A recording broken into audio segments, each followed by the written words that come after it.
आणि आम्हाला जुनी फटफटी आहे ती बदलणं व्हाय नाही. अगं जुनं असलं आणि नवं असलं, आतापर्यंत तिनंच आपल्याला साथ दिली ना, तीच खरी लक्ष्मी आहे ना. आणि कोट रुपयाचा बांगला बांधला आणि आईबाप कुठं राहतात त्याचं, गावाकडे. मग काय त्या खंपतीला उपयोग आहे?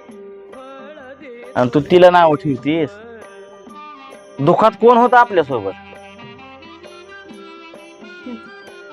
आणि तू नाव ठेवतीस. ठेविले आनंदी तैसेची राहावे, चित्ती असू द्यावे समाधान. भगवंताने आपल्याला जसं ठेवलंय ना तसंच राहायचं. हे बघ, एक लक्षात घे, 10,000 कमवणारा, 50,000 कमवणारा, 1,00,000 रुपये कमव